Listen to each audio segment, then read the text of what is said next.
The tow truck's lights were already flashing when I sprinted out of the house in my slippers. My wife's car, our family's pride, a restored 1970s convertible, was half lifted off the ground. And standing there, smirking with a clipboard, was Patricia Hendress, our HOA president, self-proclaimed neighborhood enforcer, and the last person anyone wanted to cross. "Morning, Judge Morrison," she said, voice dripping with mock respect. "Seems your wife's car violated Section 14B of the HOA parking code." My pulse ticked up. "Section 14B?" I repeated. "That rule was repealed last year." Patricia's smirk widened.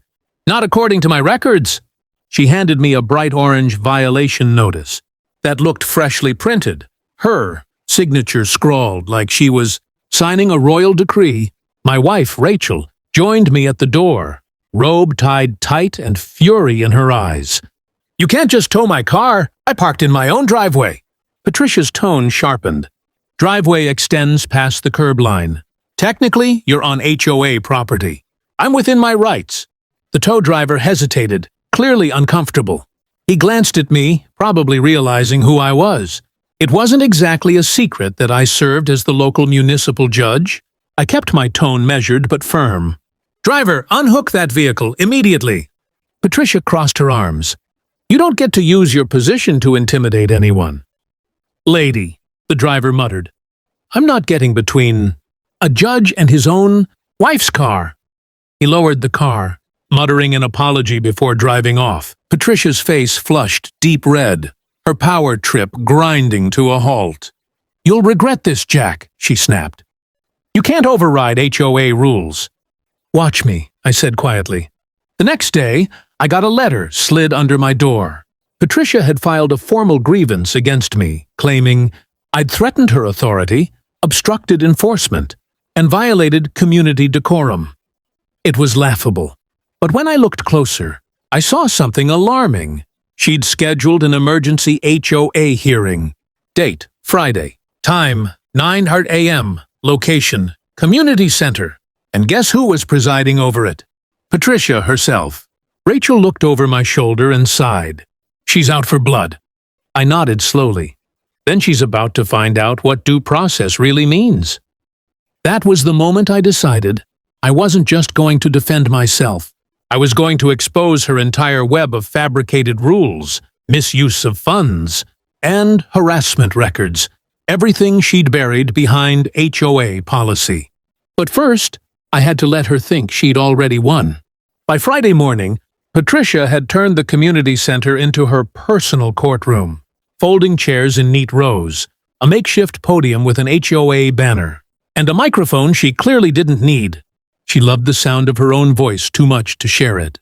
When Rachel and I walked in, the neighbors were already whispering. Patricia was perched at the front table, pearls gleaming, gavel in hand. A gavel. The irony nearly made me laugh. "Judge Morrison," she announced, her tone sugary and sharp. "How delightful you could join us for your disciplinary hearing." I raised an eyebrow. Didn't realize HOA hearings involved gavels now. "Community order must be maintained," she said, tapping it like a toy hammer. I took a seat beside Rachel, pulling a small folder from my briefcase. Inside were copies of the HOA bylaws, financial records, and screenshots of Patricia's edits to the parking regulations, proof she'd been fabricating amendments for over a year. Patricia started reading her charges. 1, she said proudly, intimidation of HOA staff. 2, violation of Parking Code 14B. 3, verbal harassment. When she finished, I stood slowly. "I'd like to submit evidence into record," I said, holding up my folder. Patricia frowned. "This is not a court of law, Mr. Morrison. You don't get to play judge here." "Neither do you," I replied. "But we both know HOA bylaws require board approval for any disciplinary action." "Where's the board, Patricia?" She froze. The room went silent. A few neighbors glanced around, realizing there was no board present, just Patricia and her loyal secretary. "Marla, I have their proxy votes," she stammered. "Funny," I said, flipping open a document. Because according to State Statute 720-305, proxy votes can't be used for enforcement hearings. Gasps rippled through the crowd. Patricia's face tightened. This is harassment! No, Patricia, I said calmly. This is accountability. I pulled out a printed email from the county records office confirming her unauthorized rule changes and inflated HOA dues. You've been misusing HOA funds to pay for private landscaping and personal deliveries, and you dared to fine my wife over imaginary rules. Her gavel slipped from her hand, clattering on the table. You can't prove that. Oh, I already have, I said, holding up a flash drive. And this hearing is being recorded. Rachel leaned back, smirking. Guess who gets to file the next complaint now? Patricia's confidence cracked right there in front of everyone. But the real blow was still coming, because what she didn't know was that the next meeting wouldn't be hers to run. The following Monday, Patricia strutted into the courthouse like she owned the place. She probably thought she was filing some grand counterattack. A formal complaint to discipline me for abuse of authority. She didn't realize she was walking right into my courtroom. When the clerk led her in and she saw me seated at the bench, her face drained of color. You, she stammered. Good morning, Mrs. Hendress, I said evenly, tapping my pen. You're here regarding case 24327, property code tampering and financial misconduct. Please take a seat. She froze. This must be some kind of mistake. I filed a complaint against him. The clerk cleared her throat.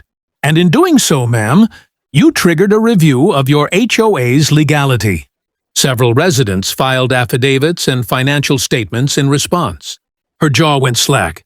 Behind her, half the neighborhood had shown up.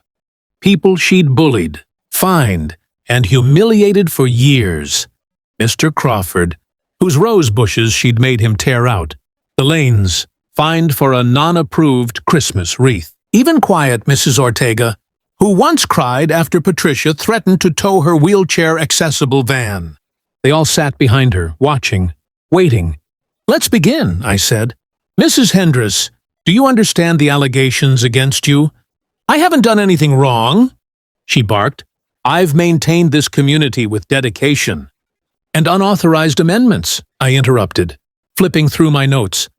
You rewrote the HOA parking code without board approval, falsified proxy votes, and redirected HOA funds into a personal landscaping account under your name. Do you deny these facts?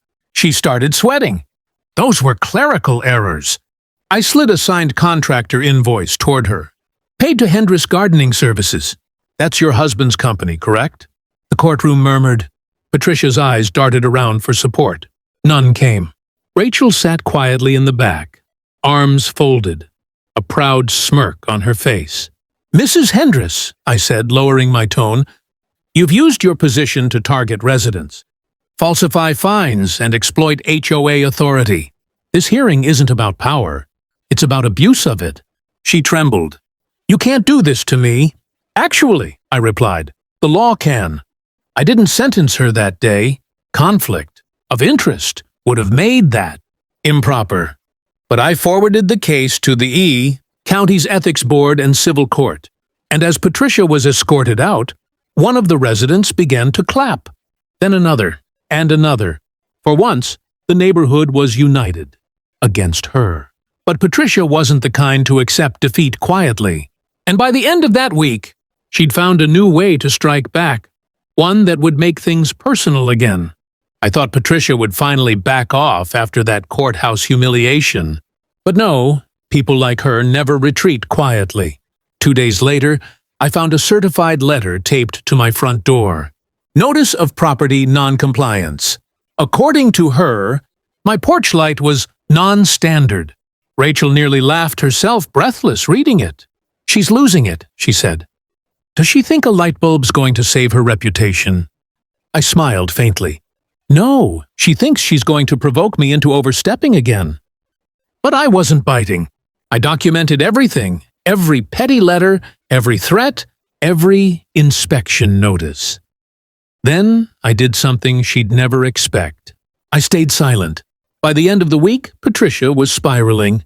She stormed from house to house with her clipboard, knocking on doors, shouting about order and discipline, neighbors. Began slamming doors in her face. The power she'd built on fear was crumbling right in front of her. Then, one afternoon, she made the mistake that ended it all. Rachel and I were planting herbs near the driveway when Patricia appeared, phone in hand, live streaming. "Everyone, look at this!" she shrieked. "The so-called judge is breaking. HOA rules again, non-approved ground alteration." I didn't even stand. "Patricia," I said calmly, "step off my property." "You don't scare me," she barked. "You think your title protects you? You're a tyrant, abusing authority, corrupting justice." That's when flashing lights appeared at the end of the street. Police cruisers, 3 of them. Turns out, one of the neighbors had finally called it in. Officer Daniels stepped out first, the same officer Patricia once berated for parking too close to the curb. "Afternoon, Judge," he greeted me, before turning to Patricia. "Ma'am, we've received multiple reports of harassment and trespassing." Her live stream was still running, thousands of viewers watching as her face twisted. "You can't arrest me. I'm the HOA president." Daniels sighed. "You were. County's just dissolved your board. Effective this morning." She froze. "What?" I nodded. "The ethics board ruled. All bylaws nullified pending investigation." Her clipboard slipped from her hand, papers scattering like confetti in the wind. She looked around, at the neighbors she'd tormented, at the officers, at me. You did this." "No, Patricia," I said quietly. "You did." As the officers escorted her away, Rachel slipped her arm around mine. "Think she'll appeal?" I chuckled. "She can try. I hear the judge on her case is a real stickler for truth." The neighborhood felt lighter that evening, like the air itself had shed a weight. Porch lights glowed again, laughter returned, and for once, peace felt permanent. If you enjoyed watching this showdown, make sure to hit that like button, subscribe for more wild HOA stories, and drop a comment telling me what you would have done if Karen came for your car.